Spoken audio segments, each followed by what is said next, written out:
How you doing, wrestling fans? And Happy New Year to all of you. Welcome to 2024, and welcome to another edition of John Arezzi's Pro Wrestling Spotlight Podcast, the only wrestling podcast that brings you back 30-plus years with vintage audio featuring some of the biggest names of that time. The show is no exception. Pro Wrestling Spotlight covered all the news stories and breaking developments that happened in real time. Now we get to relive those moments right here on this podcast. Today, we're going to review show number 257 of the Pro Wrestling Spotlight, which aired on 1240 a.m. WGBB in Babylon, New York, on November the 20th, 1994. We're going to welcome Donnie Laible into the studio from that show from years ago, as well as Cowboy Bob Orton, who has really an interesting phone call into the show, and I'm not going to give you any spoilers yet, but something really, really cool, especially if you're a fan of modern day wrestling and somebody who is part of his bloodline. So that's going to be fun. And we also have a special appearance by Brian Last from years ago, Brian from Long Beach, with a extended call from him. We'll get into that and everything else. But I want to say to all of you out there, our Patreon account is still doing what it does. All of you who support this show we consider you friends, and thank you so much for all the support over the last few years since we've been doing this. And $5 a month can get you in that door, and you can hear all of these shows, all of the archives of the Pro Wrestling Spotlight. I recently put up some other posts that honored the 50th anniversary of Bruno Sammartino winning the WWF title December 10th, 1973, to some really cool photos from that night, and also that new Memories from Madison Square Garden, where we talk about that night, is up and running as well. Patrons get it first. Patrons get everything commercial-free. So why don't you sign up? That is patreon.com/John Arezzi. Let's bring on the newest amateur wrestler in the world of amateur wrestling, Mr. Marsh, coming in from Arizona. I do understand that you are about to enter amateur wrestling, so tell us about that, please. Yeah, there's no reason not to. For Christmas this year, someone I hadn't talked to in a long time remembered I liked wrestling and sent me a brand new XX singlet. I haven't tried it on yet, but I'm gonna. I think you should wear it on the next week's show when we tape that. For our YouTube viewers, I think if it would really mean a lot to everyone kicking in the new year of you just doing the show in the singlet. And I got Rey Mysterio's mask. I could do the show in a singlet with a mask. Yeah.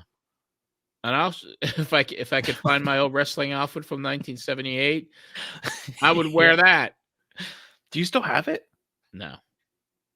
It was in a box I threw out probably when I sold my house. Yeah. I know I had it, the boots, the singlet, but I don't anymore. So it's life in the big city. Someone maybe have picked it out of the garbage and might be enjoying it today. You should have signed it before you tossed it just to see if it popped up anywhere. Yeah, I did sign it. I put loser on it. Yeah. Jobber. 0-2. Jobber. So how were your holidays? They're really good, really good. Very low key. We kind of kept it around. We did a little staycation thing for New Year's, and it was really nice. Yeah, I had a really quiet one too. Yeah. Went up to New York. Was with the family, my nephew, my sister. We had a pretty cool Christmas Eve. Went to one of my sister's friend's house. They do this big spread of all this Italian delicacies and antipasto and that lobster tails and it was fun. And typically these same people do a New Year's Eve party, but this year they decided not to. But my sister got tickets to a stand-up comedian friend of hers in a little a place called the Brokerage Comedy Club on Long Island. And I was the fodder of some insults from that gentleman.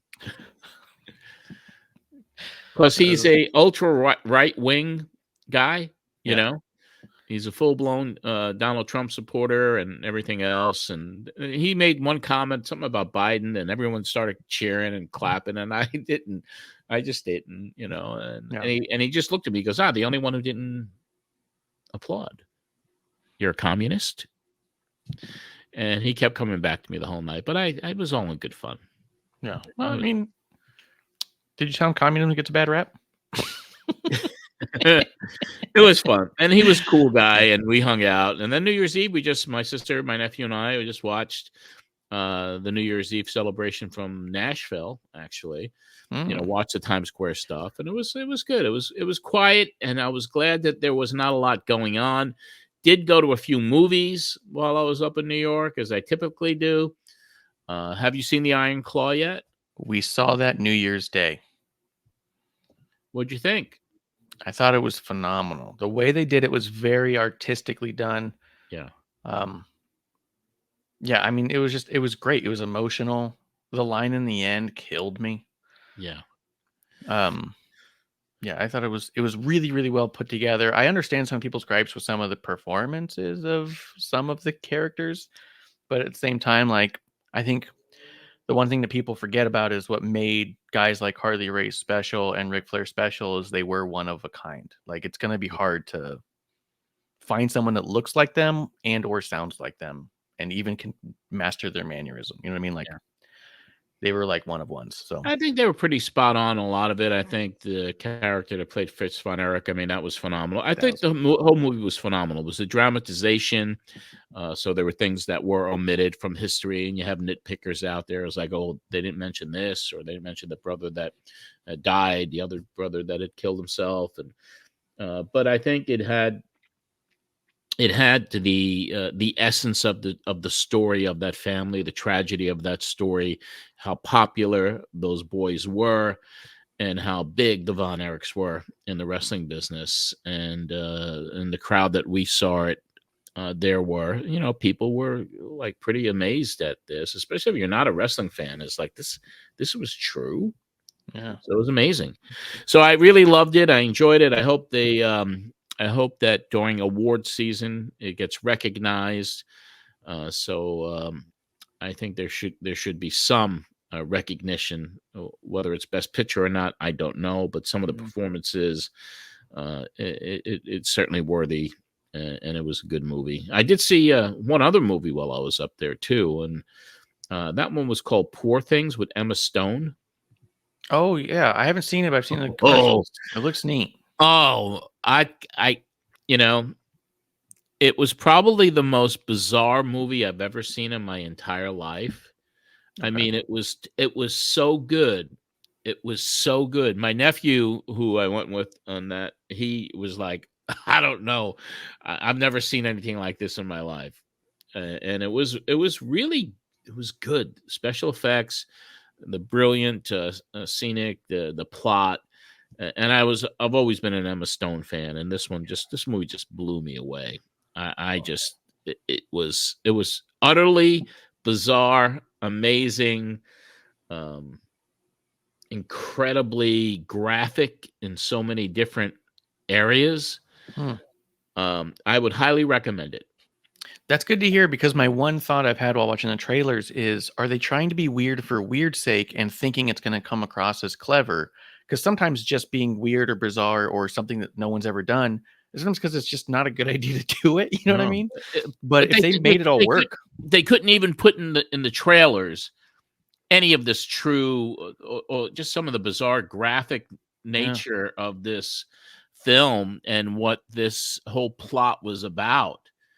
It was incredible. I mean, it really was really, really good. So when it works, it's great.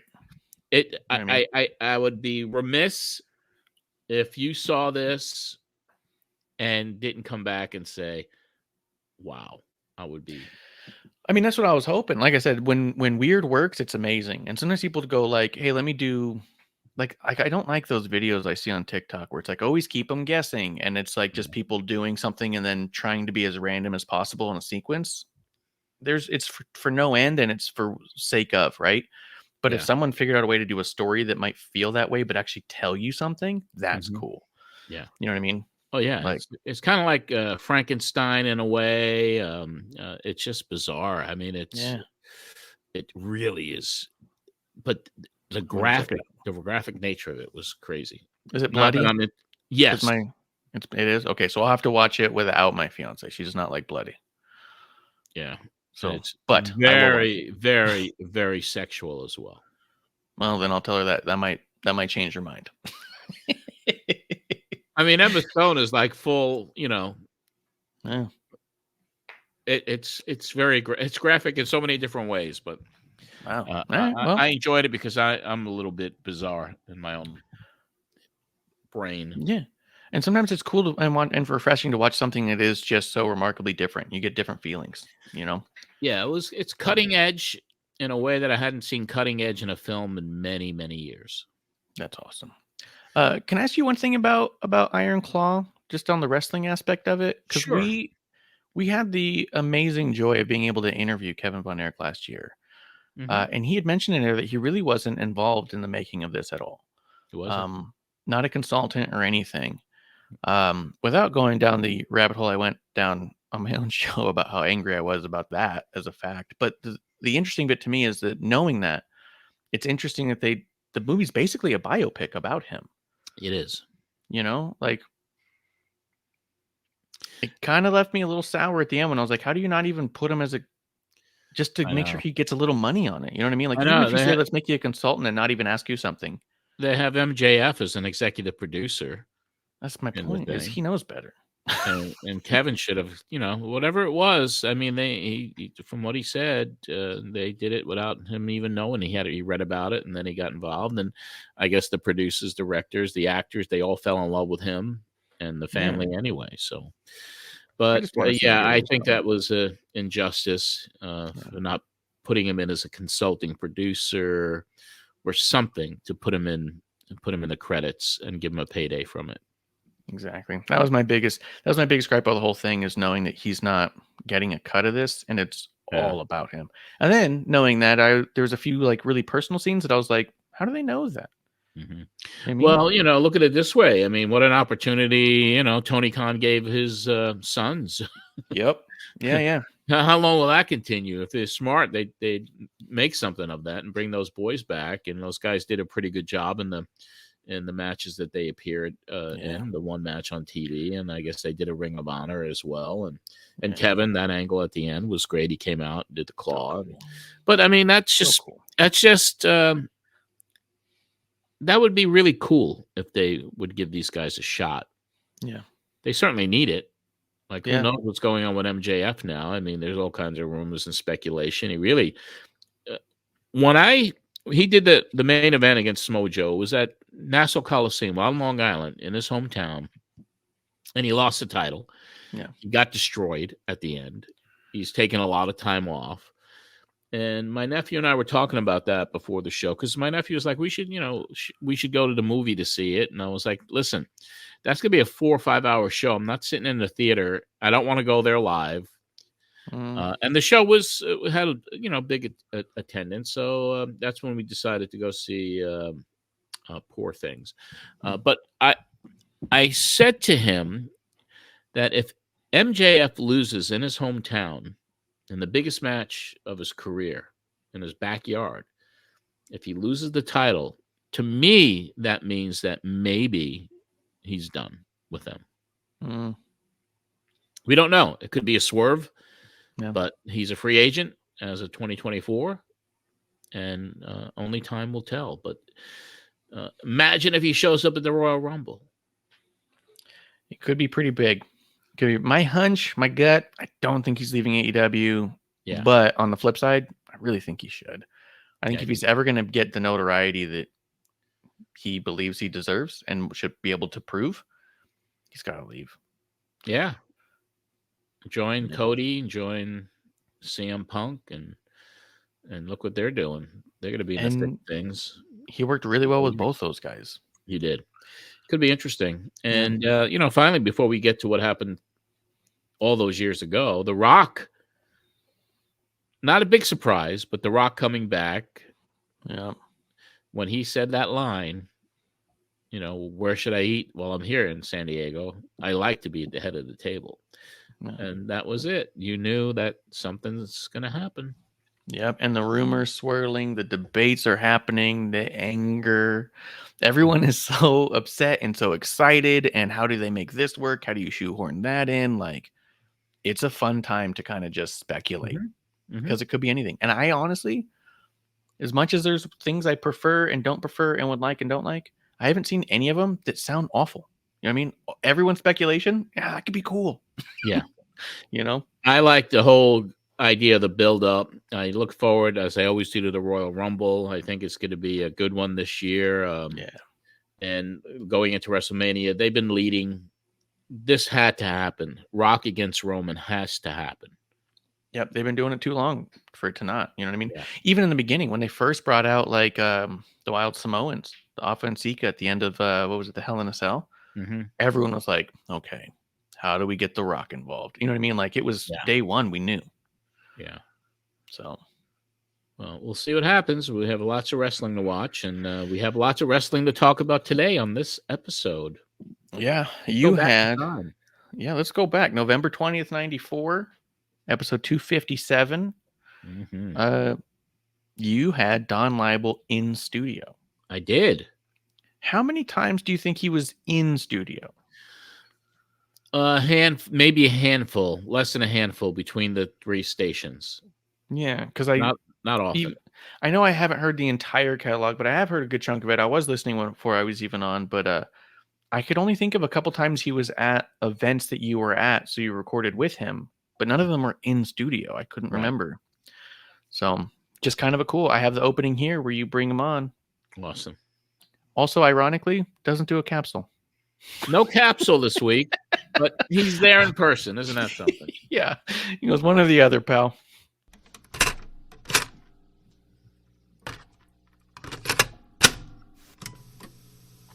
Now it's time for the Pro Wrestling Spotlight with your host, John Arezzi. Good afternoon, everybody. Welcome to the program for Sunday, November 20th, 1994. Another big week of pro wrestling news right here on WGBB. And first of all, I want to welcome here in the studio with me a gentleman who I've known for 20 or so years, I would guess. Someone who's done a news capsule with me since 1989 when we began this program on commercial airwaves. Don Laible. Don, how are you? Very good, John. Just recovering from a night going into the gates of hell, the ECW arena. Tremendous card, and anybody that's never been to an ECW card, you have never experienced anything. It is an experience, and there's no other way to explain it than to watch it, to be there, to feel it. It's incredible. Well, last night, of course, another big show in the Philadelphia area, the ECW arena. And a turn-away crowd last night. Legitimately, they shut the doors. They couldn't fit anybody else into the building. The place was rocking all night long. And it's certainly becoming, and we say this time and time again after each one of these shows, and you don't feel that the show that you're going to can top the last one, but it happened. It happened again. And just the fact that the crowd is just as much a part of the show. Audience participation is incredible. They throughout the night. Let's see, frying pans. They hand the wrestlers chairs, crutches. I saw a cookie sheet last night. That was used, crutches, and it was unbelievable. And just the return of Sabu last night after that injury a couple of weeks ago was a miracle in itself. But as Paulie Dangerous said here on this program a couple of weeks ago, Sabu said he would be there on the 19th. He was there, and Sabu said he was going to give him a show. And I saw some moves last night by Sabu that I'd never seen before, including putting a chair, as you saw, on the very top turnbuckle, getting on top of that chair as it's on the top turnbuckle, and doing a moonsault onto to Ted Petty. It was unbelievable. Sabu did it. Yeah, Sabu appeared like he said he was going to after that horrific head injury against Chris Benoit. But having Donnie there was kind of cool because Donnie is like a kid. Donnie is, and he called me a little while ago actually, and he's talking baseball with me, but he's got the same childlike enthusiasm as I've known him all his life. And this show, for him being there and for him to be at the ECW arena, experiencing that, and then coming into the studio, it's like Christmas for him. These types of things. Genuine enthusiasm, genuine innocence, and he never lost that, really. So you guys had planned him to come out like for the whole weekend. He was coming down and he stayed with you, I imagine? Oh, yeah. Yeah. That's Stayed awesome. at a place that we were renting at the time. But yeah, Donnie is that was good to have him there. You know, it was like you mentioned, you didn't hear him in the studio often because he wasn't there. Yeah, I think it's awesome, dude. Yeah, he seemed excited. He was really going to the ECW show. We do end up having a caller later that talks about Donnie being there. He chimes in here and there, so there's a few clips along the way. Yeah, I mean, I don't know. It's just cool to hear your friendship with him back then. Mm-hmm. You know what I mean? Like, it's been consistent. You know, all of these years. You know, you're talking 50 years. Yeah. 49 actually this year, because I met him in 1975. But that's a long friendship to endure. Did you have like a spare room, or were you staying with your mom? Like, well, let's see. That was 94. So we were actually renting a house at that time in West Babylon, and it was a couple of bedrooms, and I had a downstairs office set up. So that's where Donnie probably stayed, down there. Okay. Nice. And then was it you and your family? It was just me and my mom. Really? Okay. Yeah. My sister had gotten married a few years earlier. Okay. Actually, she got married in '86, so that was several years earlier. So it was just me and my mom. Yeah. I mean, it also explains why Don knew your mom and the so cat. Well. And the cat, the fat one? Child. My sister's cat that she couldn't keep. Child. How often would Donnie come stay with you? I know it was probably anytime he came through the city to watch a show, right? Convention time, really? Okay. Yeah, so anytime he was coming up to New York, which was not often, it was during the Weekend of Champions to help out, and it was rare. It was rare. Is he the type? Because I know he called you a lot. Mm-hmm. If your mom picked up, would he just chop it up with her for a while before you even get to the phone? Yeah. My mom loved Donnie too. Not surprised. I just thought it was awesome. And my sister. You know, everybody loved Donnie. I mean, it's Donnie. You know what I mean? Like, the first time I met him on here, I was like, this guy's incredible.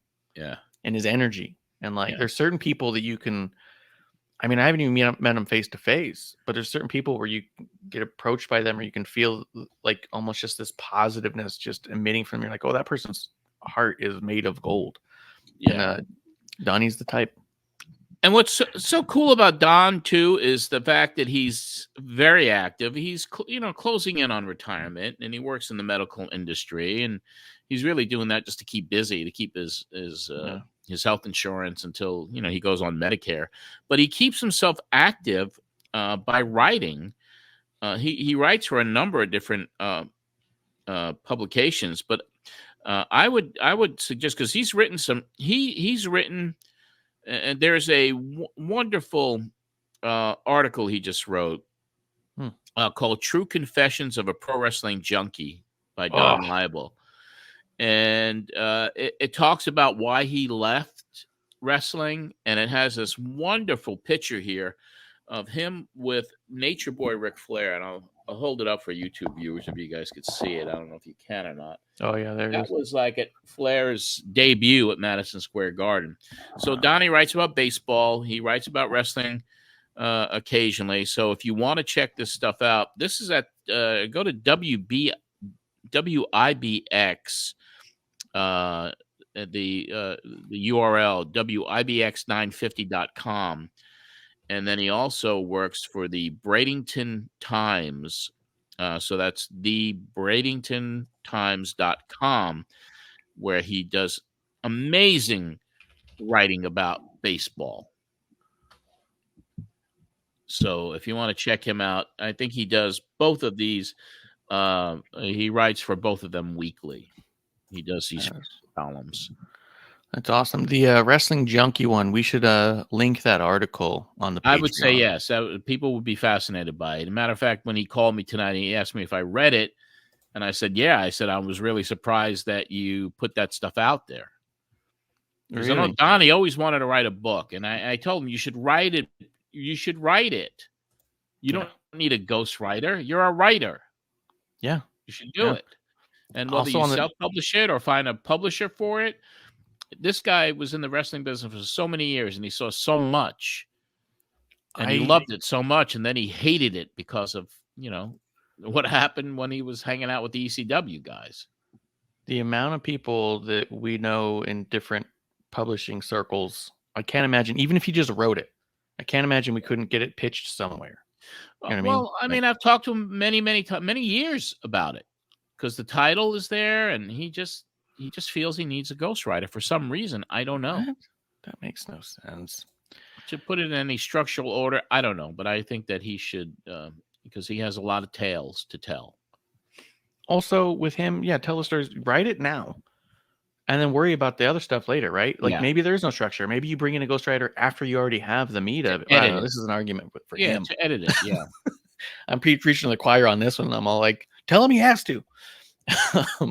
If you do go, anybody who is listening who's not on the Patreon, if you do go to wibx.com, if you just hit the search button, actually search only the word Dawn, it's the first thing that pops up is that article. So, but we're going to link it in the Patreon because this is great. Great article. And it really surprised me that he actually put it out there. I think it's awesome, man. We need more books.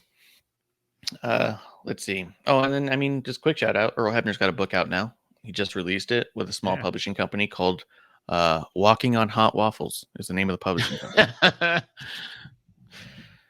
I don't know, but it's a fun read. Well, he saw a lot too, didn't he? He's been through a couple things. He has been. There's a chapter in there called T-shirts and bullshit. I think controversy T-shirts and bullshit. Yeah. So like he's telling his side. Yeah. But it's pretty good. Speaking of cool and telling their side, and like you said earlier, legacy. Yeah. Got Bob Orton on the line. Yes. It was a nice long interview. I cut, it looks like one part of it in the middle there, where you ask him about going, because he just came back from India. You ask him about the crowds. You talked to him a little bit the last time you saw him. So Herb Abrams comes up for a minute, and Don Laible comes on to ask him, as Don Laible always does, how's the family? Yeah, this was the meat of this interview. This, when I listened to it, when I uploaded it, I was like, this is freaking cool. This is so cool. So I think everyone out there listening or watching on YouTube are really going to get a kick out of this. But there's some controversy on this tour over there. There were a number of guys there. But first of all, what type of venues did you play in? And how were the crowds there? The crowds, we wrestled, I think, 8 nights. And I believe that all but maybe one of them would have sold out Madison Square Garden. Wow. There were... one crowd was, 60,000, 70,000 people. You just looked out of the ring, and it was just like, you see them things like where Gandhi or the, what's his name over there, John Paul the Pope? Yeah. It was just like massive amount of people. Just massive people. You just looked out, and that's all you could see was just heads, for it seemed like miles. It was great. Were they outdoor? As far as that concerned, and they put us up in the nicest places over there. Uh-huh. I really had no complaints. One night the guards did get out of hand, way out of hand. It seemed like they didn't know what they were there for. Yeah, that's what we had heard reports. It was out on the AP wire here in the United States, which went out nationwide, that they reported that the Ultimate Warrior... Well, just the Warrior. He called himself the Warrior. That was Chris Walker, right? Yeah, I'm pretty sure that's his name. Real nice fella. Yeah, well, what to your best recollection, what transpired during, what caused that incident? Well, this is going to be a little ironic, that I was in the back at the time speaking to the promoter about security. I was telling him that I didn't think it was too good, and that we needed to get the head guy, let them guys know who they were there to protect. And ironically, that's when all this transpired, and I really don't know what happened. When I went out, it was already over. And, it's a good thing I wasn't standing back there watching, or I'd have been right in the middle of it. And, Yeah. And they all carry machine guns over there. I'd have been the one they'd had to pull the gun on, Daddy, because, you them little Indians couldn't stop me. Very true. But, no, really, all in all, I had a great time, but I didn't go over there expecting the Garden of Eden. I knew what I was going over there to. Yeah. And we're all men. We've been around the world, many, many times, and you gotta, walk softly. Yeah. Oh yeah. Gotta use your head. Yes. Shoot. Especially when you're outside the U.S. of A. And when we heard these reports about the police getting involved and clubbing the wrestlers and Bill Eadie, and then as Don was mentioning, there were some reports that the Warrior was in the hospital in a coma or whatever. So we just wanted to try to. There were 20 of them guys on demolition, and he was just knocking them off, from what I understand, like flies. Wow. Yeah, Bill Eadie's a tough guy. Yeah, big, strong guy. Yeah. And see, but something you got to remember, when you go to these places, they hate Americans. They hate us because of the way we live, our lifestyle, what we have over here. And they just hate us. And you've got to realize that when you go to these places, that they do not like you. Me, I'm used to that. The Americans don't even like me. So it's no problem for me. Well, you're certainly one of the most well-liked guys in the wrestling business here in the States, and everybody always talks good about you. I was last time I ran into you was out in Las Vegas for the Blackjack Brawl. Oh, yeah.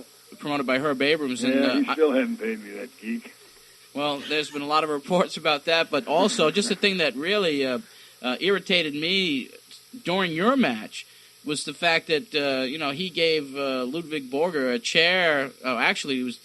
And you got busted open pretty good. It was it was pretty ugly, yeah. 6 stitches. It was just a scratch. I was back in the casino later that night. Well, what do you think of a promoter giving one of the wrestlers a chair? That was something I never seen before. I think the guy's he's way brain dead. Don't get me started on promoters.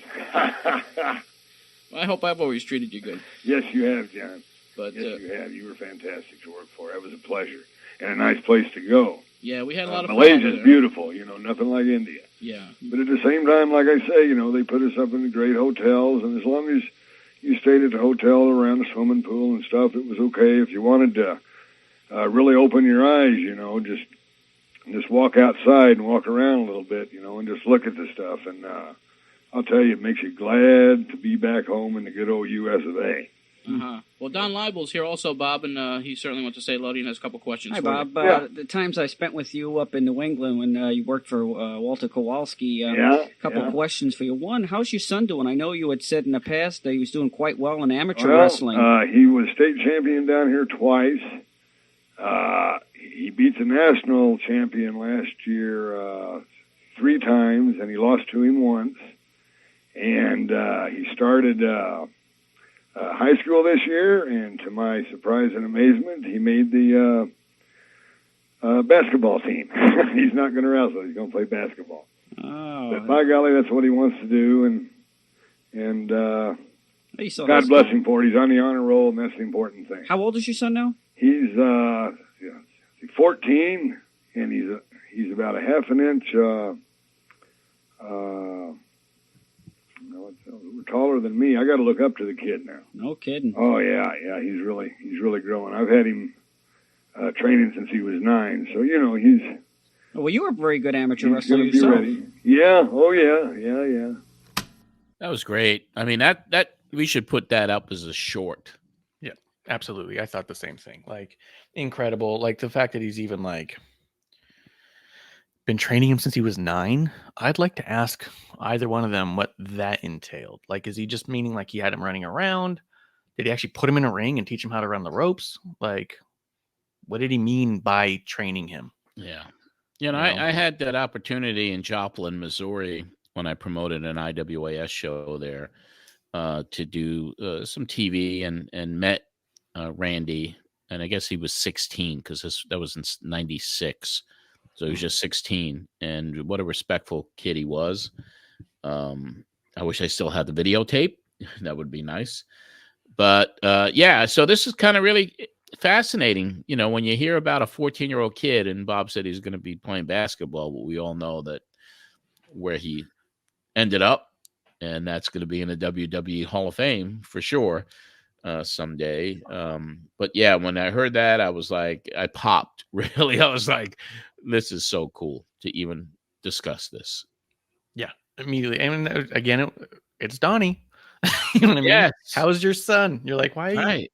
He's always asking everyone how their family is. That's why, like, the one time your mom called in, he had to get on the line and say hi to her. Yeah. You know, like, just awesome. But yeah, the fact that he's 14 years old and he's a half inch taller than me. And how cool, like, you could hear him then. I bet you nothing makes him happier the day that someone went up to him for the first time and went, "Oh, you're Randy Orton's dad." Mm-hmm. And it was no longer you're Bob's son. You know what I mean? Yeah.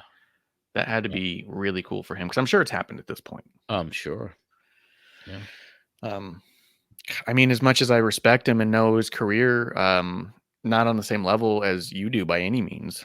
The first time I saw him at CAC, I went, "Oh shoot, it's Randy's dad." Yeah. Cowboy, you know what I mean? But yeah, well, what a performer he was over the years, and he did a wonderful job for us in IWAS as well. And but yeah, Bob is a great guy, and just a legend. And this whole thing, I mean, you could hear the whole interview if you're a patron. Just go to patreon.com/John Arezzi, and you could hear the entire interview with Bob that we did on the telephone, and it was a good one. It was a good one, and anyone who wants to meet Bob, he's at CAC every year at Cauliflower Alley. He's always there, and they have a tournament for cribbage, and he wins a lot. He always wins.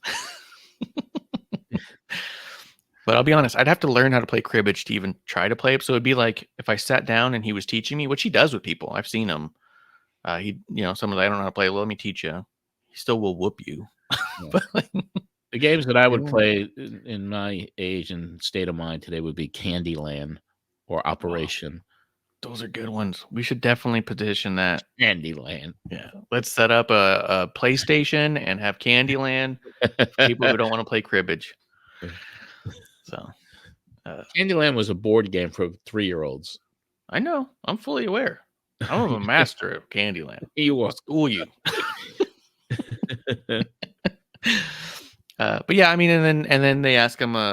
Donnie asked a really astute question too about if he's going to be going down to Dallas, because there's all that rumbling stuff down there about something coming up in Dallas, and he talks about coming to Smoky Mountain and all that. So it is a good interview for anybody who's got the Patreon. You're going to enjoy it.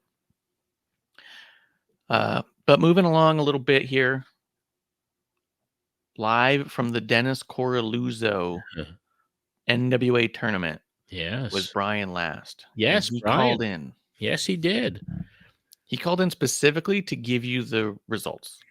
Yeah, and it was the first time I met Brian in person was at that Coraluzzo deal. Yeah, because you went earlier for the signings. Yep. And then you split for the show.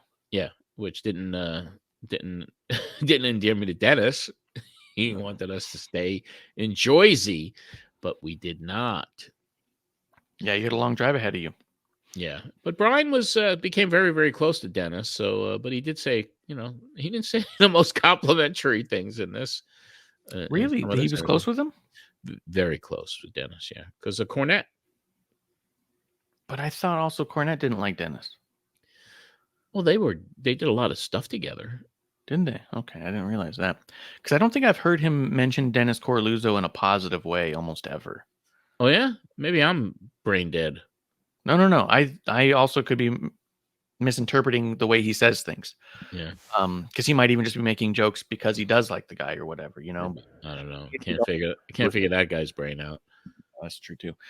But yeah, I didn't realize that they had gotten close. But yeah, he went to the Coraluzzo show. He stayed for the NWA tournament, and he called in very excited to give you the absolute report, like everything about it. He couldn't wait. And so this to me was cool. I shrunk it.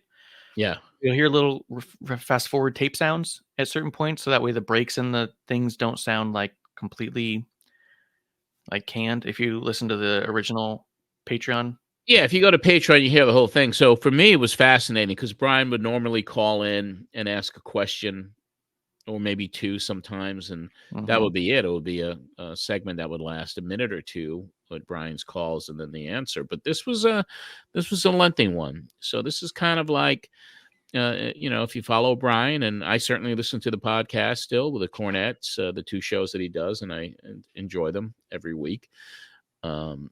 This is kind of like his first lengthy foray as reporting on something. I felt like he wanted to, in his heart, end that segment with, for Pro Wrestling Spotlight, I'm Brian Last. You know what I mean? Like, he felt like he came prepared and ready to report. So it was cool. So this is it. This is the condensed version. It's still a few minutes long, with just some kind of like highlights to me.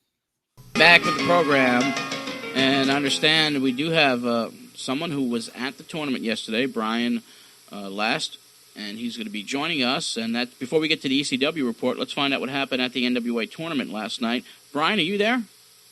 How you doing, John? Hey, Brian, how you doing? You missed. I know you were at ECW, but it was a hell of a show. One of Dennis Coraluzzo's only good ones, I'd say. Well, it was an exciting night. Well, I would say the lowest rated match was maybe 2 stars. Eddie Gilbert was a human highlight. Every match he had was a brawl around the arena, and he got on the mic after his final match and pretty much threatened to murder Coraluzzo. And he did. Yeah, well, it seemed like he didn't know he was supposed to lose or something. There was one match which apparently turned into a shoot. And, well, why don't we do this? Do you have the results in front of you? Yes, I do. Okay, why don't you go over the results and give us like a little synopsis of each one of the matches? The second match, which was unbelievable, was Chris Candido beat Al Snow, which was just a great match because Al Snow is one of the best independent guys out there today. Yes, he is. And that was unbelievable mat work, and the crowd was really playing. And it was surprising that after the match, Chris Candido gave Al Snow a handshake, they hugged, and they went their separate ways. After that match, wait, hold on for a second. I got it written down over here. Okay. Brian Last, who was had a chance to say hello to him yesterday, and it was good to see you yesterday at the autograph show, too. Yeah, actually, before the Chris Candido match, Eddie Gilbert beat Johnny Gunn. Then came the second round of the tournament. In the first match, Tracy Smothers beat Eddie Gilbert in what I would say 4.5-star brawl all around the arena. Into the crowd, they used fire extinguishers that went outside, everywhere. And Tracy Smothers, him and Candido, probably the MVPs of the card. They had some of the greatest matches they've ever had. But in that was the second round, Smothers beating Gilbert? Smothers beating Gilbert, yes. And after that match, Gilbert got on the mic and asked for Coraluzzo, and Coraluzzo was nowhere to be found. And then he walked off, and apparently he was supposed to do some kind of photo shoot for Bill Apter and all those other magazines, and he just walked right past them. They were all trying to call him, and he just went to the back. And there was just a lot of various promoters out there. And before the match, they showed everybody the belt and everything. This match was at least 4.5, 5 stars. They worked their asses off, and I've never seen a match like this where there was so much heat from the crowd. Everybody got into it. It was really good. Who were the participants? Chris Candido and Tracy Smothers. Okay. And Chris Candido won the tournament, and it was really one hell. And Chris Candido's whole family was there and everything, so he probably really enjoyed that to no end. And that ended a great night of wrestling. I mean, I've never seen a good show from Dennis Coraluzzo until then. What was the estimated crowd? About 400. Okay. And I'm not sure how many people paid because a lot of people just walked right in. I mean, they did that during the convention, too. But, I mean, the one thing that got on a lot of people's nerves, I mentioned to you yesterday, John, was Tommy Fierro and Dennis Coraluzzo's constant cracks over the microphone about ECW. I mean, it got to the point that they had for $25 you can get in the ring and wrestle, and they would get on the microphone and say, "This is for the ECW Bingo Hall title.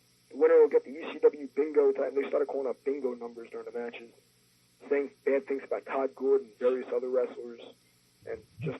Well, when we showed up yesterday, obviously we went to the autograph session first before the ECW show. It was like everyone was questioning us why weren't we staying for the tournament, and it was just a matter of a choice on my part, and also the people who are going on this trip. Been following ECW and their growth, and it was a place I wanted to be. I wanted to be in a building that was rocking. I wish both shows weren't on the same night, you know. But the promotional wars that have taken place in that area, they should stop. You know, they should learn to work with each other. But unfortunately, in the wrestling business, that's not going to happen. Honestly, Coraluzzo's not going to affect Todd Gordon. Todd Gordon's not going to affect Coraluzzo. No. And that's what I will believe. I mean, just it got really. I mean, from what I understand, Thursday night when they were in Philadelphia, Carluzzo's guys were going after everybody who anything had to do with ECW. They were slashing tires of cars. Well, that's allegedly, right? Yeah, that I've heard from many people. And last night, I know for a fact there were some guys handing out ECW flyers for the show at like 6:30, 7 o'clock, and Carluzzo started chasing them away outside. I mean, just...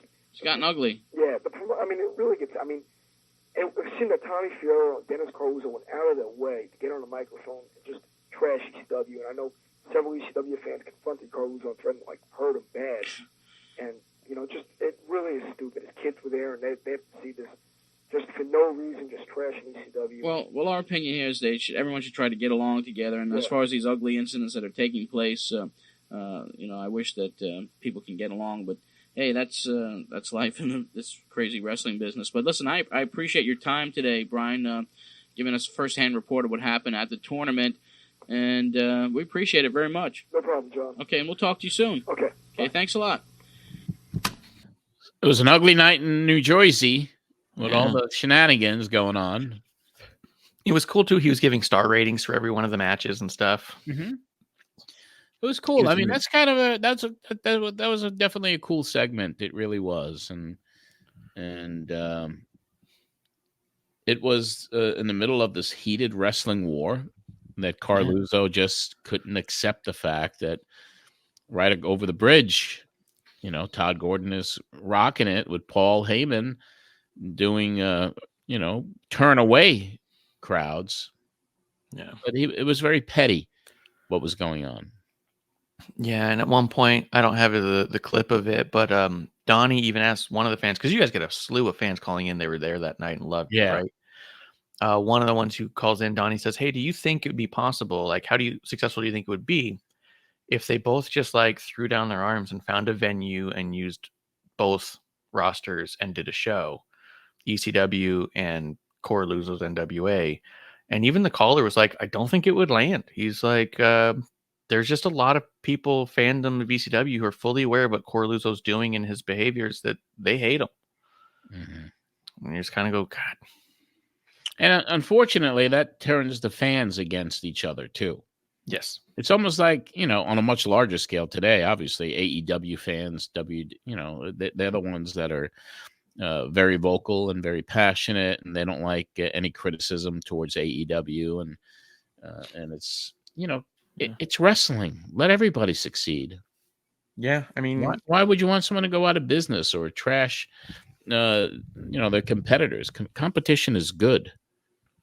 Absolutely. I even understand the idea of being indifferent to a company, whether it succeeds or not, or whether it goes under, whatever. It's not like I'm aware of it or watch it or any of that stuff. Like, I get that, but also like rooting against it does not make sense, because as long as it is there on any level, it's helping the people you want to succeed somewhere. It's not right. It's not productive for the health of the business. No. Yeah. But it's crazy. It's neat. Like, this is also like, yeah, Coraluzzo's doing his thing and rumors are going around about him all the time. And I mean, Coraluzzo had money, didn't he? He was an insurance salesman. Yeah. This was a side thing for him. And he had the Monster Factory with Larry Sharp. Yeah. But I don't think he was a man of, you know, a wealthy man. Let's put it that way. Because the other thing too is that even like Brian said it then, he doesn't think that their success or failure is going to hurt or help either each other. So why would you work against each other? Because whether one goes under, you're not going to do better. And you know what I mean? And vice versa. So I don't think that their partnership would have made either one succeed either, but it definitely would have made for a lot more cool matches and fun storytelling. But the slashing of the tires, the calling the fire department, you know, to check on the crowd, it was just petty bullshit.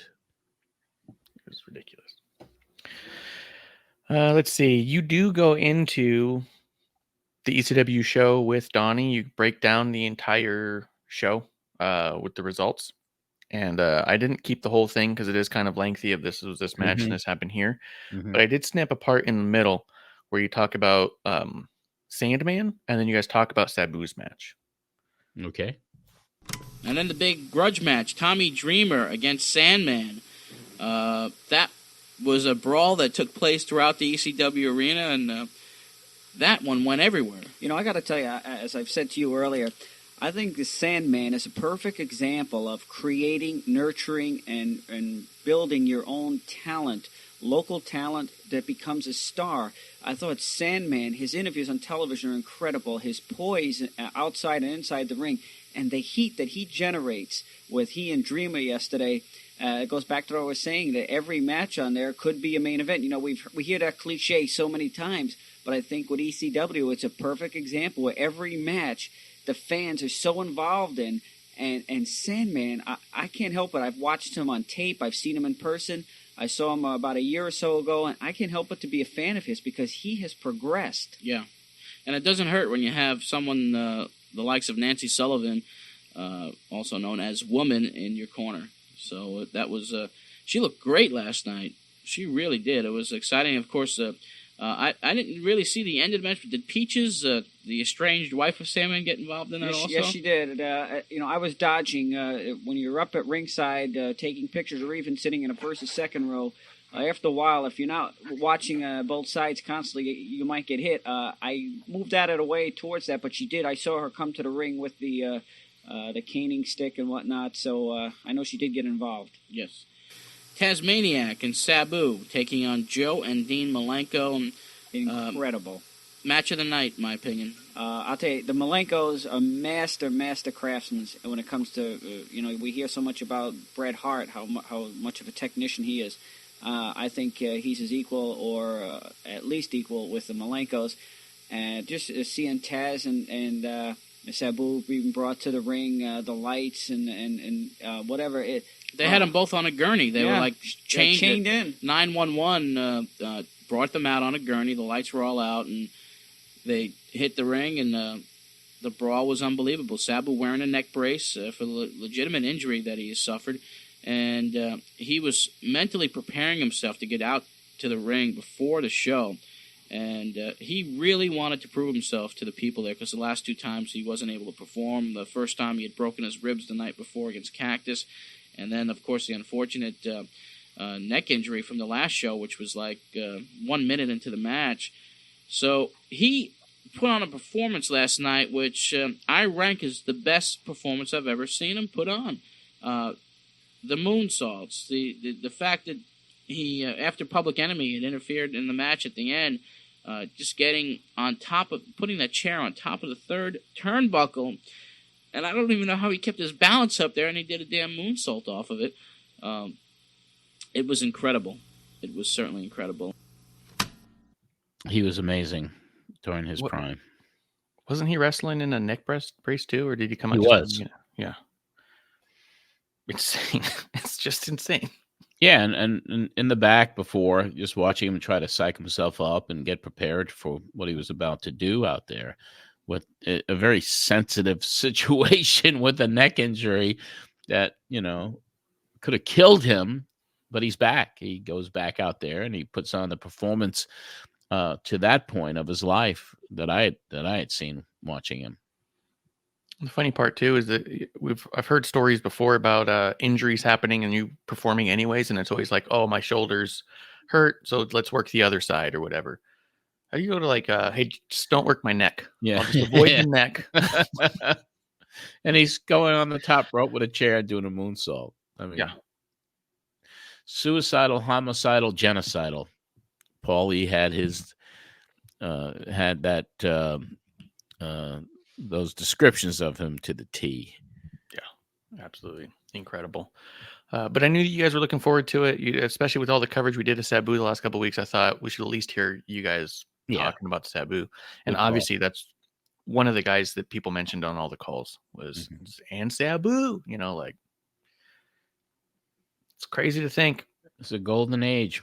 Really, if you look back at it, 29 years ago, it was a golden period for that federation. I just wonder do you think that he would have translated the same way if he were in WWF at that time? Because did his style? I think they would have watered him down. Yeah, he might have been able to do more in WCW, but he wouldn't get away with that stuff in the W. At that time, it wasn't the Attitude Era. Yeah. It was right before it. But I think he could have been a game changer if they used him the right way, if he ever had that opportunity to work full-time in the WWF back then. Yeah. That's cool. I've thought about that in the past, just Sabu's, so legendary to the people who watched so regularly the ECW product. Mm-hmm. And I just wonder if they needed each other in that sense. Like, would either one have been able to be what they were, lore-wise later if either one didn't have each other to make that happen? You know what I mean? Yeah. So pretty cool. You do talk a little bit about backstage Paul Heyman. I mean, it's cool to hear this, especially because we've seen Beyond the Mat. Yeah. Yeah. Okay. One thing also, just regarding the atmosphere backstage, they had a little bit of a pep talk, Paulie, and for all the guys, and Todd Gordon, and the atmosphere in the back, it's not like a typical wrestling dressing room where everyone's trying to stab each other in the back for the position in the company. It's everyone like a team player. They all know their role, and that was the first time. I likened it to a football coach going out and doing that in a locker room before a game.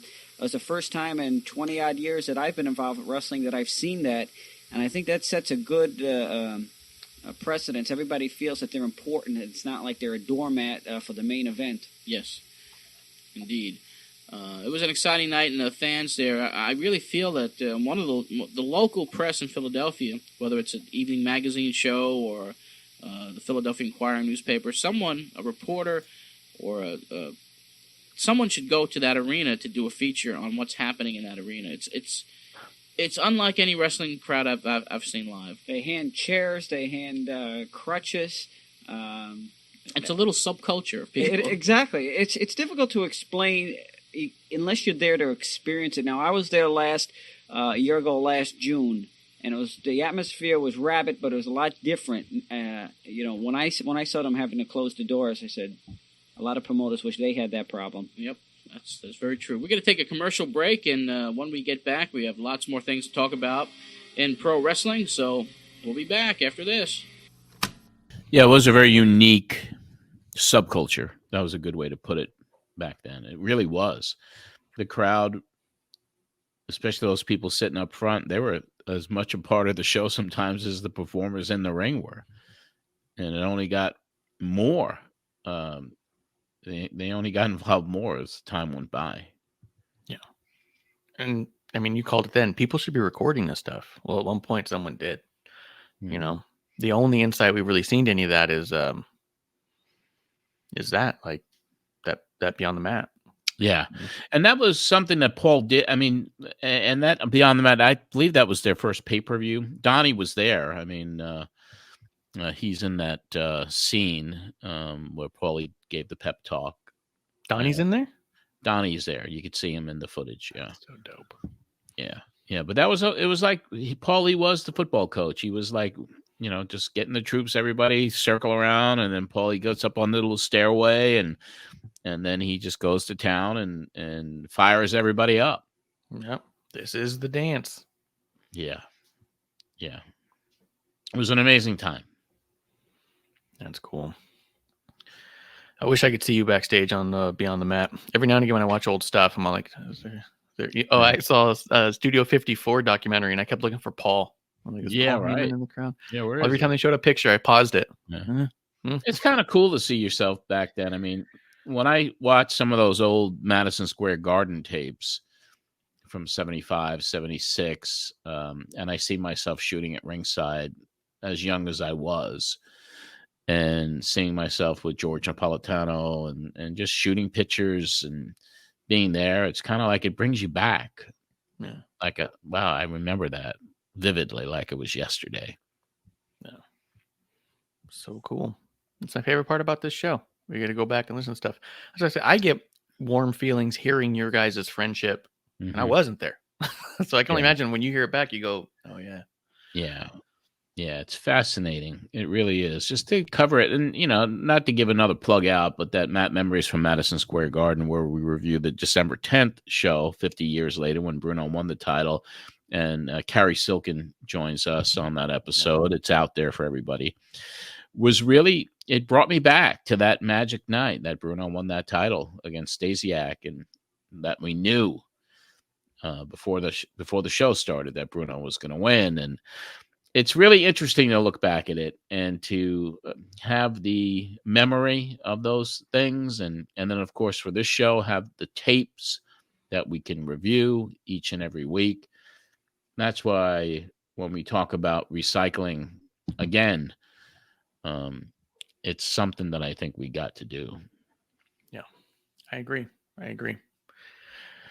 Let's see. We do get into the callers. You were trying to say a few times you were trying to get a few people on the line, but you really you didn't get anybody else on the line. So every now and again, you come up from break and like, where's Sabu? Can we get Sabu? And it just never happens. Yeah. So for a huge chunk of the show, you're just taking calls. And a lot of them were at the show last night. So it's been pretty cool. So this is one person who I thought had a fun story, followed up by a kid who I just liked his attitude. Mm-hmm. Okay, let's hear it. And we'll talk to Brett from Islip. Brett, you're first. And, of course, Brett was on the trip last night. Brett, are you there? How you doing, John? Good. I just called to tell you that was the sickest show I ever saw in my life last night. The sickest show? I was in the front row. I got blood all over me. I had a guy next to me handing Kevin Sullivan a meat cleaver and stuff. It was incredible. No dismemberment, though, right? No, not really. But now I'm hooked. I'm going to be on the next bus trip if I can fit on there, and I'm hooked for life now. Was that the first ECW show you'd gone to? Yeah, the first one live. I've been watching all the tapes, though. Uh-huh. But the tapes don't even compare. How do you describe the crowd atmosphere compared to the other shows that you've been? Oh, incredible. Those guys up in the bleachers there were incredible. The bleacher bums? Yeah. No, yeah, they comment for everybody. Yeah, they certainly were gunning for me. I went there to distribute a few posters, and they started making some chants about me. It was I went back to the dressing room, and I said, they show no mercy to anyone, do they? You talk about sick crowds.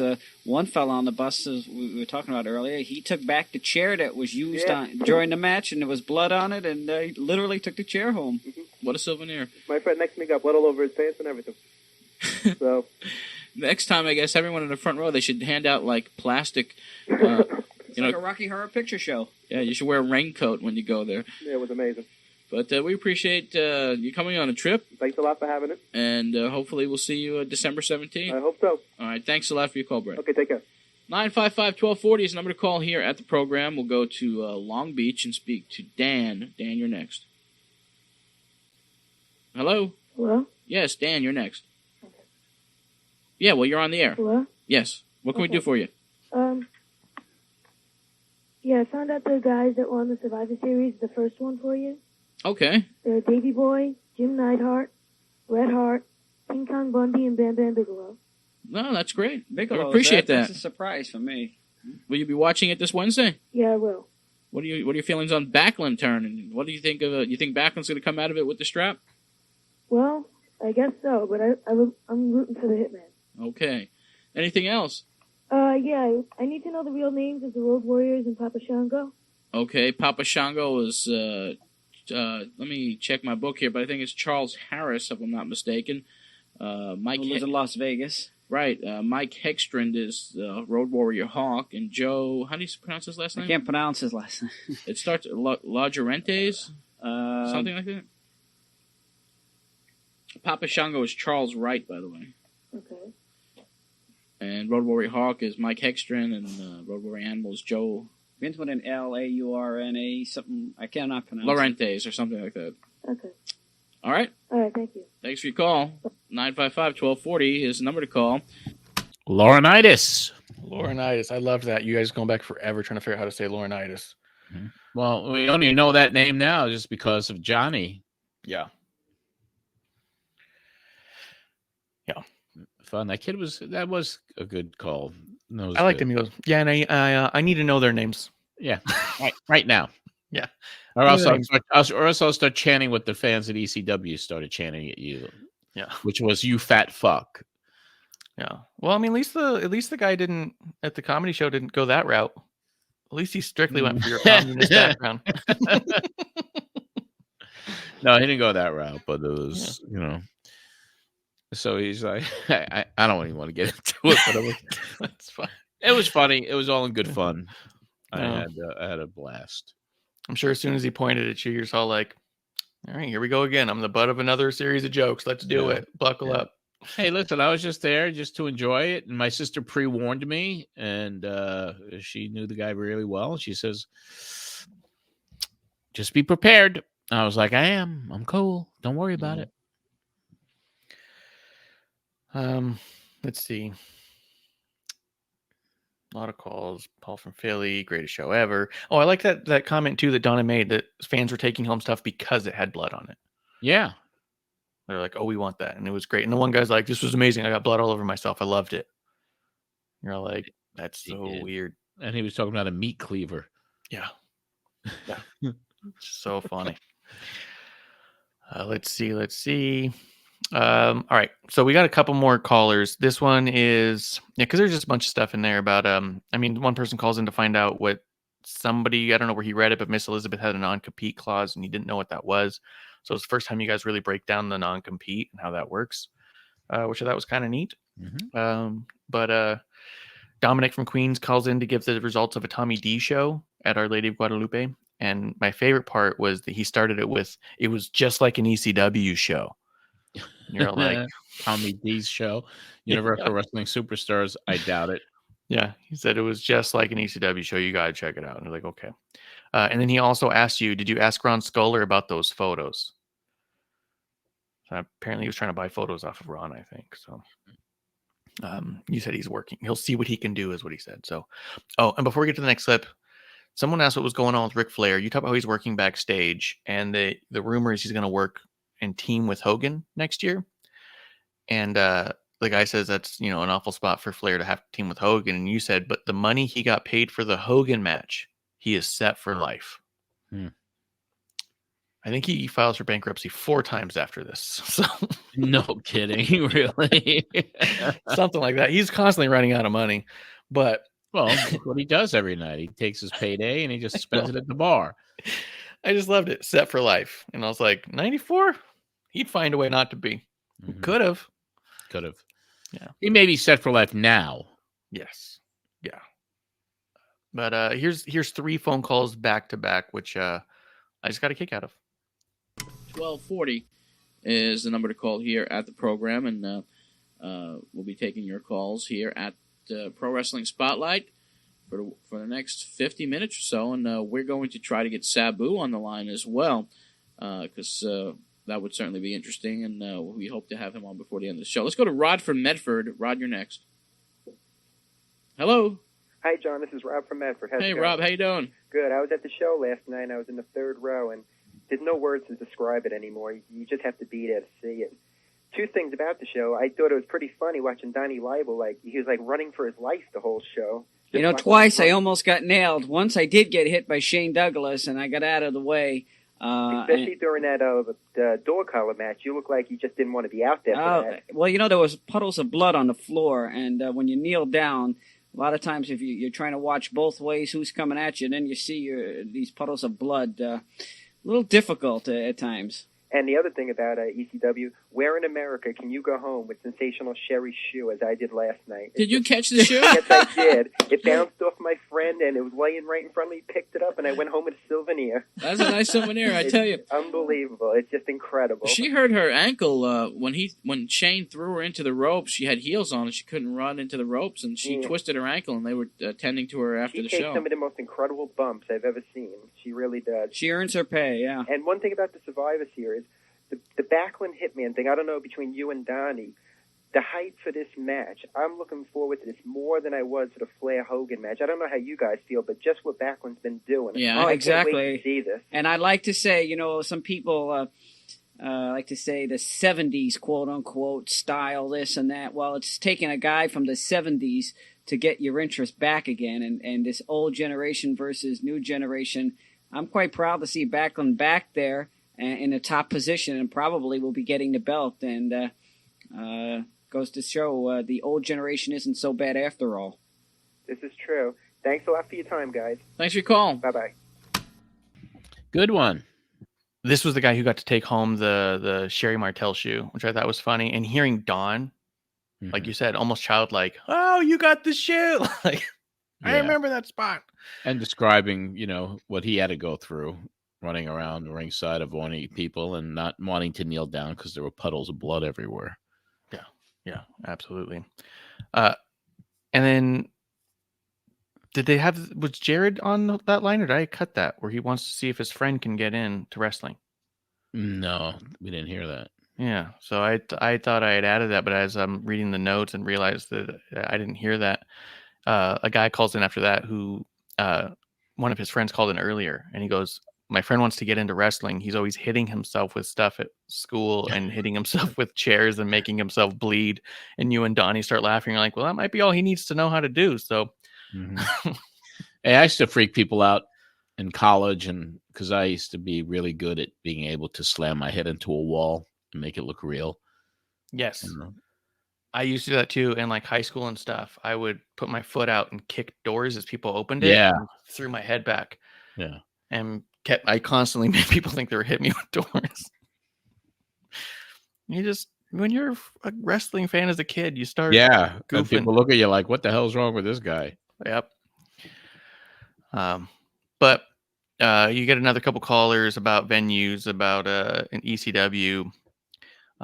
This next batch of them is really cool because one of the things that a caller asked before is what you thought about Sherry Martel in the Shane Douglas spot. And because he said that, back when Hogan did a Sherry spot, a lot of people were like, hey, there's really no place for this. You shouldn't be having a man hit a woman like this. But people kind of like brushed over it a little bit. And then this one, people were kind of celebrating it. So this caller called in to kind of like call you on it. Like, hey, are you guys saying this is cool? You said more or less that like you personally still felt like they really didn't need to do that. That seeing a man hit a woman isn't to you entertaining in a sense that needs to be on the product. So this one opens up with Donnie coming right out of the break. He told you how he felt about it, and you actually wanted him to say it on air. So he does go into his opinion on it, what makes Sherry special and different in a way. And then you get two callers back to back after that. Now back to the Pro Wrestling Spotlight with your host, John Arezzi. All righty, we're back for the remainder. And Don, you brought up a good point during the commercial break regarding Sensational Sherry. This is my own opinion. I have no problem with Sherry getting slammed by Shane Douglas. I have no problem with her getting knocked around on the cage by Hulk Hogan. Why? I don't look at Sherry as a woman when she's out at the ring. I look at her as a wrestler, and I don't say female wrestler or male wrestler.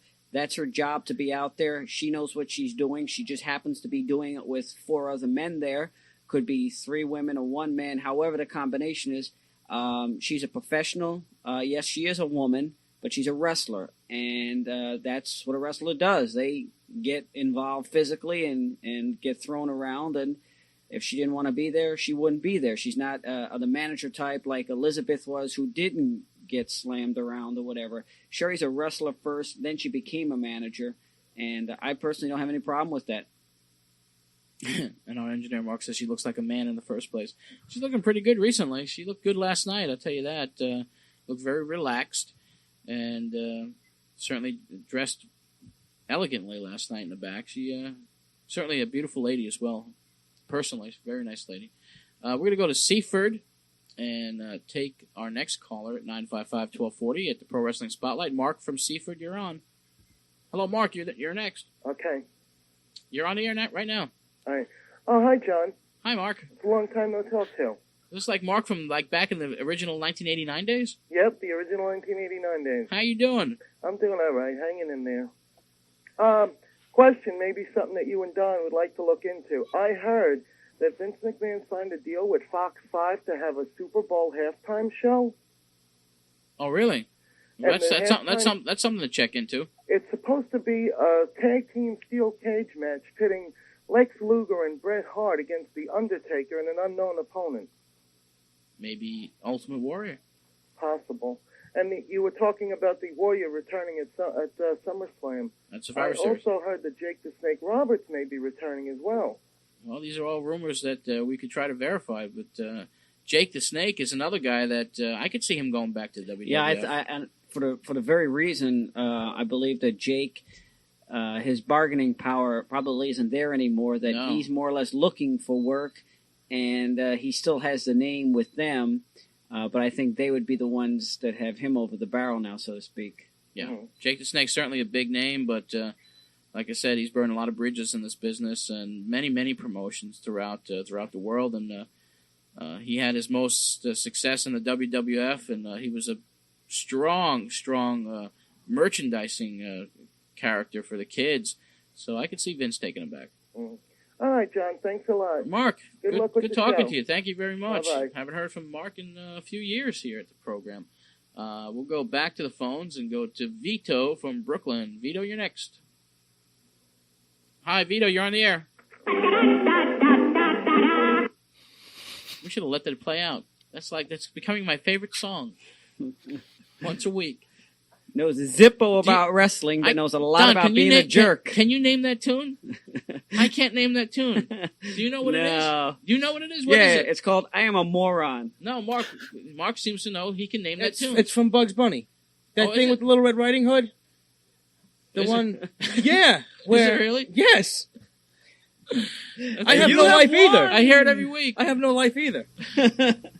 Oh, boy. We were waiting for that answer for a long time. Forever. Ever. The Little Red Riding Hood angle on Bugs Bunny cartoon. I found it, and it's absolutely the beginning of it. Really? Yeah. I watched it. It's 4 minutes long, and I don't know if it's a wrestling term or not, but there is a moment where I know it's used in wrestling, which is what I'm saying. I don't know where it came from. There's a moment where the wolf goes to a bed, and there's a bunch of his family in there, and he says, "Take a powder." And so they all run out of the bed. Oh, that caller was creative then. A Yeah. little wrestling tie-in into it. I think so. That was the longest that we heard that also. It was. And it was so long that I went to, as I was doing it, I was like, oh, shoot. And I start pausing stuff and I'm going and I'm listening to it play through and I'm trying to like get that clip out so I can start seeing if I could Spotify it or something. And then all of a sudden he goes, oh, I know where it's from. I was like, wait, what? Huh? And yeah, it's the beginning of a Little Red Riding Hood Bugs Bunny cartoon. Mystery solved. Yeah, we did it. I couldn't believe it. I was so excited because of, every week we've been talking about it. We should play it longer. Like, I should have played it longer. And then in this very one, I should have let it play. That is cool. Here it is, John. Here's the answer. All right.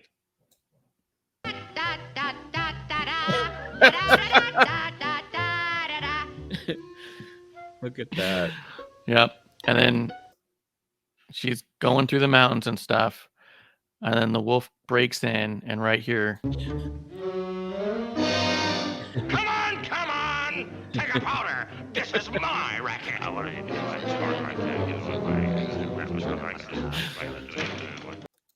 Wow. It's the only wrestling reference they could find in it, but hey, it's reason enough to go to the YouTube and watch that on our YouTube channel, which is youtube.com/Pro Wrestling Spotlight. You'll be able to see what Marsh and I got so excited about. What a highlight of 2024 so far. Oh my God. It was vindicating to hear Mark back then say he had it. I was so excited when I was pulling that clip. It was ridiculous. Yeah. It was like I had no business being that excited to hear that answer. I don't even know how the hell you found it. Man, that's crazy. So amazing. Maybe one day we'll do a full watch along of the 4.5 minutes. How the hell did you? I mean, how the hell did you find it? I mean, when he said Bugs Bunny, all you did was put Bugs Bunny, Red Riding Hood in a search, and it came up.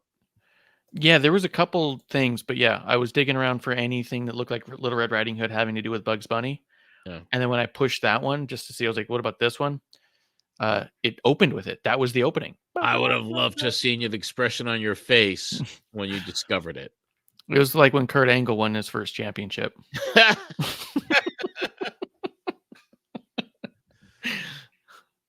Yeah. It was so cool. So first show of the year, we're winning. We're already winning. We're already in there in the winner's circle. Yep. One guy calls in, Marshall from Old Bridge. Oh, I was going to say about the halftime show. Vince eventually did that. He was getting halftime show stuff. Remember Halftime Heat? It was a couple times they did that. It didn't happen in that Super Bowl, though. No, it didn't happen in that Super Bowl, and not under the way that they had speculated was happening. Yeah. But it's probably because it didn't work out that Vince said, F them. We'll figure out a way to do a halftime show. Yeah. And he did. Marshall from Old Bridge called in. He was asking about Manny Fernandez booking a show in New Jersey. And the whole thing was almost contentious about him being like, I need more information about that group. And you're like, oh, well, these guys and stuff. He goes, all right, well, how do I get a hold of them? And I was like, what? And then you're all like, yeah, Dominic might have more information. He's like, okay, so give me Dominic's number. I need to find out more about it. I was like, what's going on?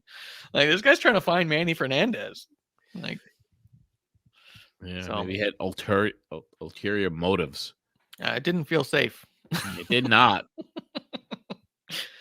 This is the final clip I have, though. It's a call from Steve who talks about AAA. Donnie tells a pretty cool story, and then it's kind of your a little bit of the outro, which I just thought was kind of nice. Nice way to end it. And we will go to Long Beach and speak to Steve. Steve, you're next. Okay, good. Steve, yes, you're on. Okay, good. Gentlemen, I want to bring up something that you talked about last week, John, regarding the use of the Spanish television stations. And I would like to say that any of these up-and-coming organizations, ECW, AAA, any of the other ones, should, for my money, go exclusively right now until they can get an English network, go with a Spanish network.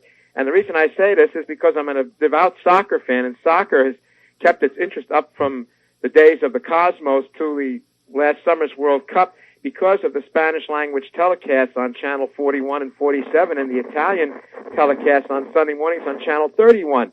And I'll tell you, and I'm sure you and Don remember Miguel Alonso, who did the old Lucha Libre shows on... Miguel Alonso, yeah. And Miguel Yaney. And Luis Magrana, his color man. Luis Magrana, yeah, that's right. And I tell you, they were as entertaining and as enjoyable as any announcer you'd ever want to hear. Any of the English guys, they're better than just about anybody that's around now. Well, also the WWF used to be on Friday nights there. They were on Saturdays on Channel 47, and of course, as you said, 41 was on Wednesday. So right. I agree that's a lot of people get those stations. Miguel Alonso, especially when when there was a submission hold. Oh, he was beautiful. What do you say? Do you give up? When the guy counted for tres palmares, he used to scream. Do you know, a couple of years ago, about 3 years ago, I was coming home on a plane from Florida, and as I was switching in Baltimore, it was the day before the WWF television tapings in Utica, New York.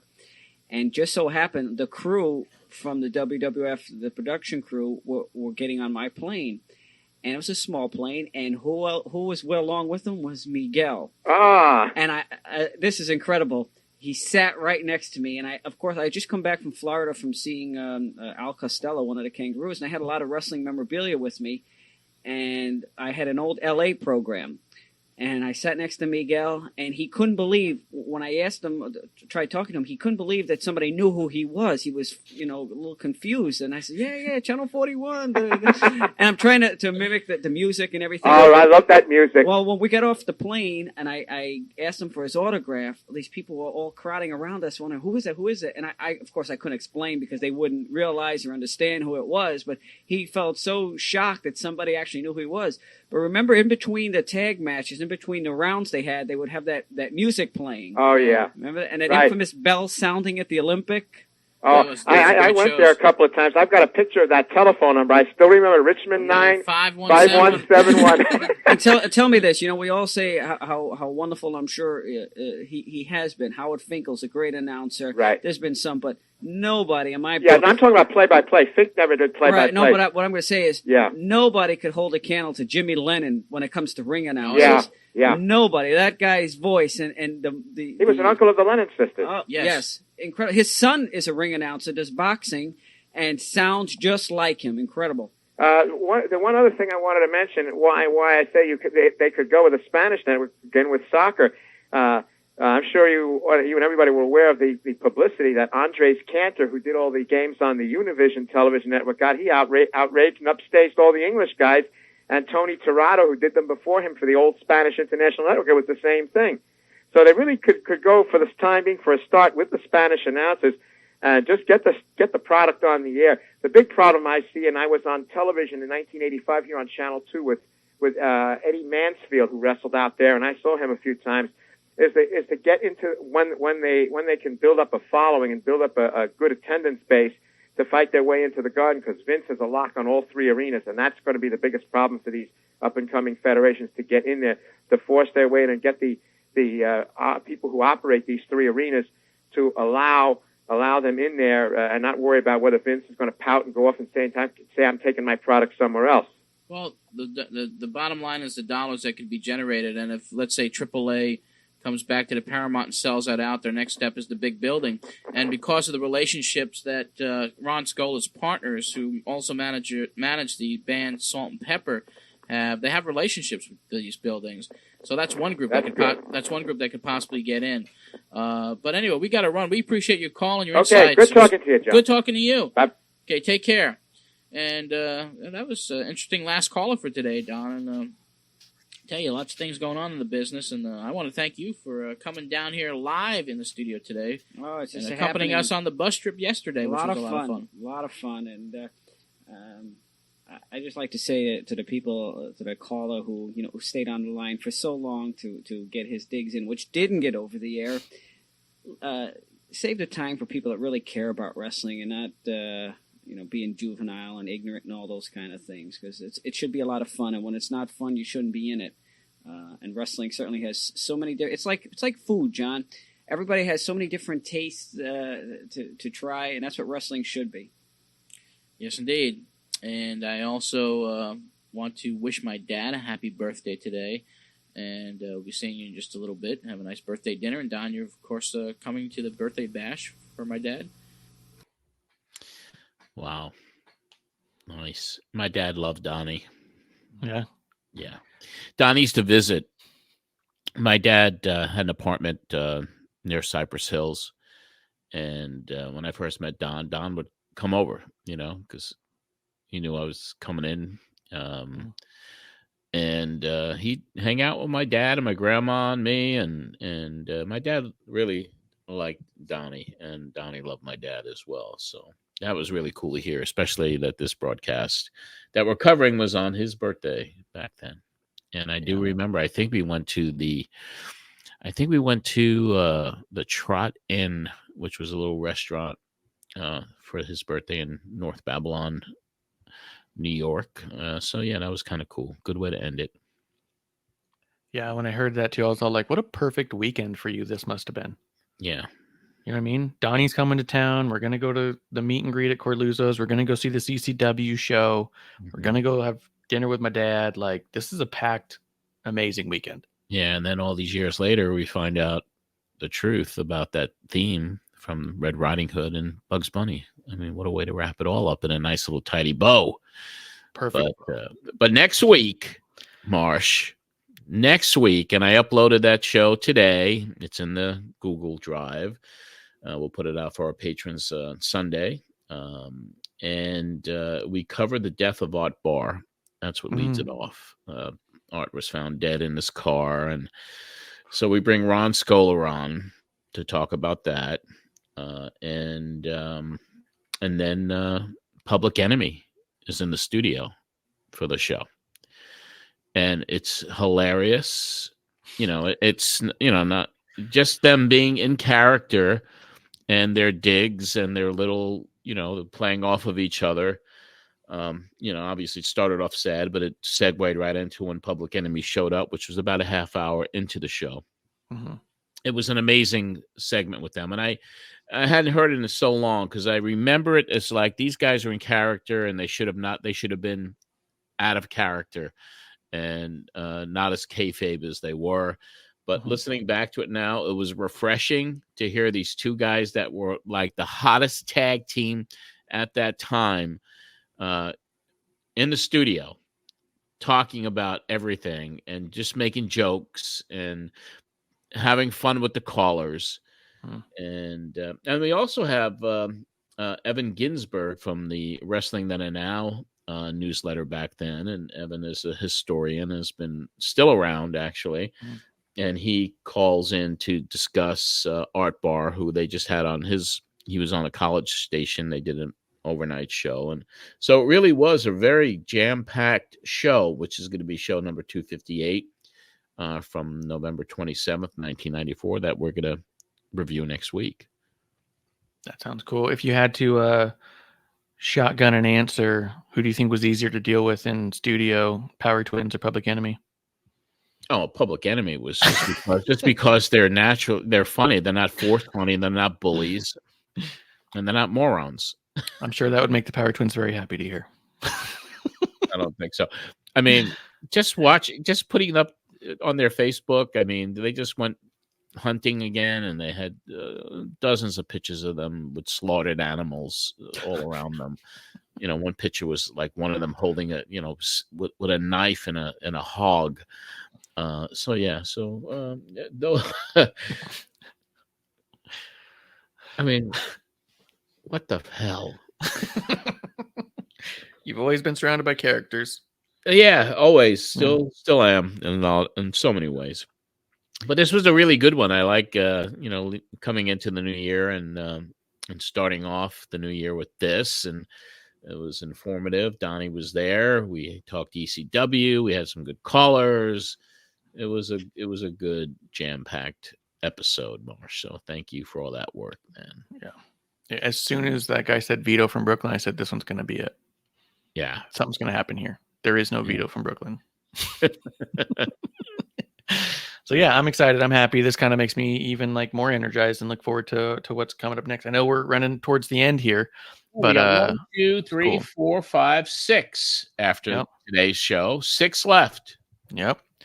And then we'll regroup and perhaps repackage and then go again. Yep. I mean, April of this year is going to be 35 years that the show debuted at WNYG. 35 years. It's fantastic. It's awesome. And we're gonna have some fun with it. It's gonna be a good year. It will be. Because I don't know how many I got left. Yeah. Man, none of us know. No, none of us know. And 2024 is certainly going to be the most volatile year in the history of this country, probably. Oh yeah, we got a lot to look forward to, don't we? A lot to dread for.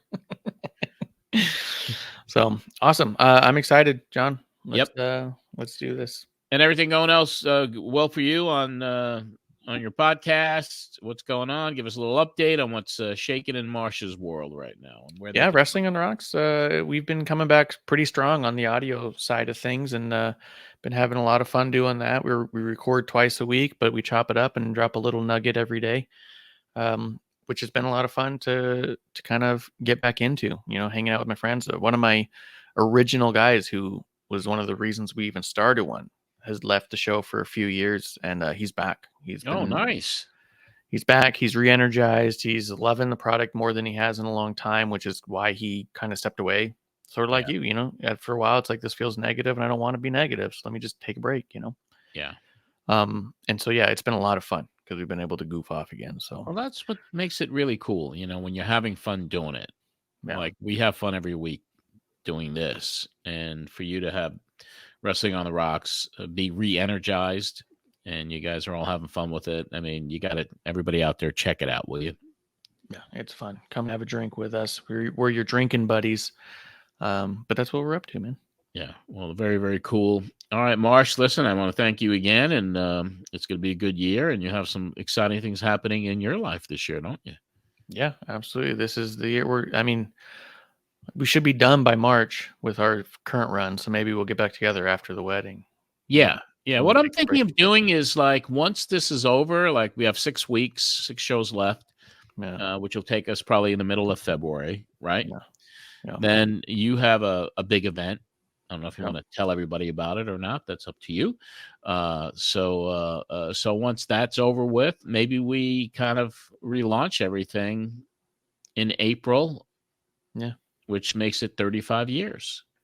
I think that'd be perfect. And then we start the cycle, and we have some hilarity and some fun, and people who have not had a chance to hear George from Lindenhurst will finally get the opportunity to do so. It's going to be great. I think it's going to be good stuff. Looking forward to it. And, Happy New Year to all the listeners and Patreons and the YouTube watchers and all of them. All of them. Keep telling your friends about it. Share it. Give us a 5-star rating on Apple, and just kind of spread the word about us. You want us to stick around longer? Join the Patreon community, patreon.com/John Arezzi. and become part of this community with us and help it grow. Maybe we can grow this thing this year. It's been cool, and it's been fun seeing the guys who come on and doing the Zoom calls and getting to know some of those guys. Yes. It's a really cool little community. I'm kind of a part of a few of them, and these guys are people I don't get to see in any of the other ones that are really cool. Like they're really interesting people. So, and Anthony is very he's a unique individual, Anthony Pyrus. Oh yeah. He actually, before we wrap, he texted me over the holidays. I guess because he was listening to the original broadcast that we just reviewed here. And this is what he, just out of the blue, it was Wednesday, and he goes, "I so wish I lived in your area back then. I would have been the biggest bus trip guy." And I responded, "And you would have been the life of the party." He goes, "I actually find myself jealous of the people who went on that those ECW shows on the bus." And he goes, "I also find it sad that the original run is ending. It's been an adventure from day one." So we'll have even more adventures, as we will with everybody else. All right, Marsh, thank you so much. Let me wrap this bad boy up, and that will wrap up this edition of the Pro Wrestling Spotlight. 6 shows to go, and then we will recycle. So join our communities wherever you may find them: Instagram, Twitter, Threads. That's all at John Arezzi. The YouTube channel, which is so important. And if you haven't subscribed to the YouTube channel, please do so. It just takes a quick minute. We got lots of content up there. YouTube.com/Pro Wrestling Spotlight.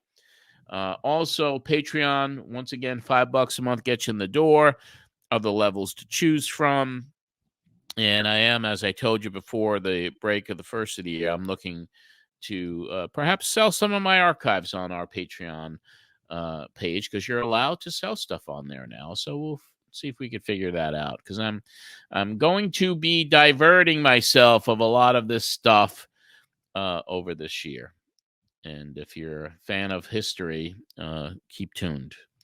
Don't forget to check out the sister podcast. Probably one of the best episodes ever. A lot of great response on that one. Matt Memories from Madison Square Garden covers all the shows I was at the Mecca of all arenas 50 years ago.